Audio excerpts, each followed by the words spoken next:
When a woman is being abused, what happens is she's often put down. She's often told that she is worthless, or that she's wrong or bad or stupid. And whether or not there's physical abuse attached to the verbal and emotional abuse, if you're trying to ask her if she's okay, like, she doesn't have the words for it. She doesn't know how to say, I'm broken and hurting, because that part of her, to literally survive, has been suppressed. It has been told over and over again, like, I don't want to see you, I don't want to hear you, and I don't want to feel you, because I will make your emotions so invalid and your needs so unnecessary that if you even try to establish what you need and who you are, I will threaten to walk away, I'll threaten to hit you, I'll threaten to destroy you, and I will verbally make you very clear that you're the crazy one, you're the one with problems, you don't know what you're doing. And the reason that I'm sharing this is, one, because I think it's still necessary to be heard, and second of all, we have to stop asking women or men in abusive relationships if they're okay and if they're happy, because those questions don't give you any correct answers. If you want accurate answers, then you have to ask accurate questions, and the questions that you ask will give you different answers. So instead, ask, like, has he hit you? Has he hit your child? Are you drinking or getting high because of the pain in your relationship? Do you feel really safe with him? Or do you feel really safe with her? When you do something wrong, does he or she threaten to leave you? What do your kids think? Do your kids like him or her? We need to realize that the making excuses and the lying is a natural symptom of people who are abused. So if you ask them questions that don't get to the heart of the behavior, you will find lies. And everyone and their mother likes to create peace. But sometimes, and a lot of times in abusive relationships, if not all times, almost, like, the peace is leaving the partner. The peace is not staying together. The peace is separating the two toxic dynamics and the two toxic partners. And we need a lot more education on that, because so many people are trying to keep people together and make the peace and make it work out and get to therapy and communicate and try amalgo therapy and try this person. It's like, nah, man. Like, if there's a toxic dynamic where one person finds their power in abusing the other person, and the other person has lost their sense of self through the abuse, that is not something you work through. That is something you separate. And maybe sometimes it's separation for a month. Maybe it's sometimes separation for a week. Excuse me. But this is live.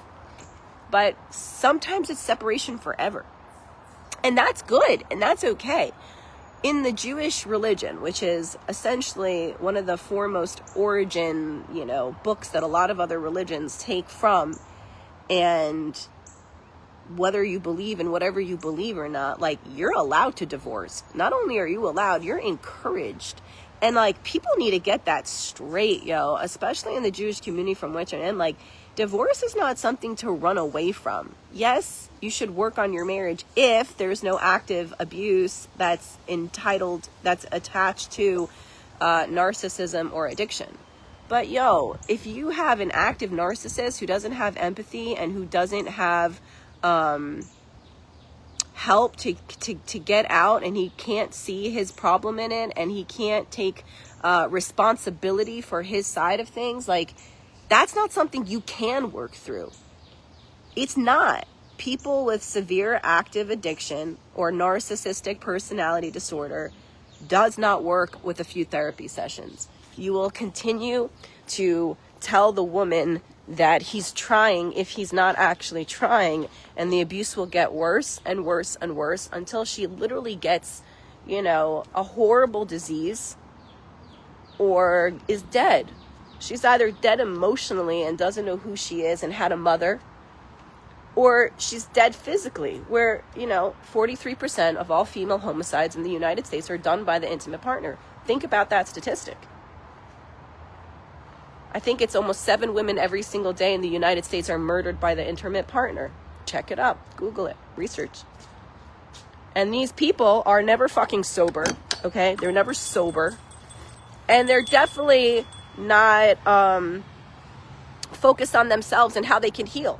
So if you have a partner who's so selfish that they think that everyone else is their problem and the spouse is their problem, and they don't know how to take responsibility in their intimate relationship, like, therapy doesn't work for that, yo. Like, therapy is for people who want to have insights and deep development inside of themselves, which means they're willing to look at their pain and their darkness and then escape that through transformation, through healing, through better tools. But narcissists and active addicts are so self-centered, they can't see, they don't want to see, they've been trained to avoid their darkness and essentially feel their power and safety in controlling other people. And it happens only in the intimate relationship, which is, guys, you need to know this. If you're still watching, listen to this. People with narcissism are fucking amazing people to the community, to everyone else. They are charitable. They volunteer in the shuls or the churches. They give a lot of charity. They are on boards. They are on PTA. They are freaking, like, they are doing so much good, because it is a way for them to feel like they're not a horrible person after they go home every night and their one intimate partner is where they lose it all.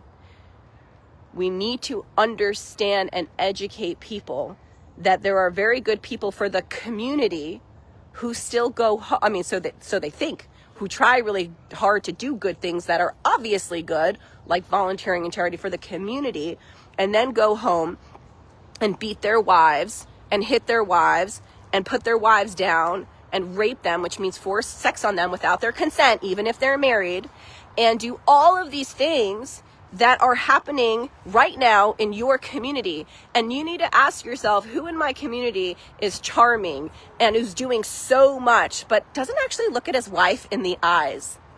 And his wife is always a little quiet around him, and vice versa. So ask yourself, if I am hurting, how can I heal? And the best way to do that is by getting real with yourself, and to also just come and ask me questions. Ask me the questions that you need to understand narcissism, to understand active addiction, to understand what relationships are salvageable and what are not, when you're going to waste your time and money, and when it's very important to spend it. You deserve to know how to help people in the world, not how to continue the accidental facilitation of hurt. I'm Chaya Garcia, relationship expert, licensed psychologist, host of the 100% podcast, and someone who used to be in a lot of unhealthy relationships and now is in an extraordinary marriage. So obligate yourself to educate yourself. Ask me any questions you need to know on abuse, relationships, addiction, codependency, and narcissism. Have a beautiful in the eyes and say I love you.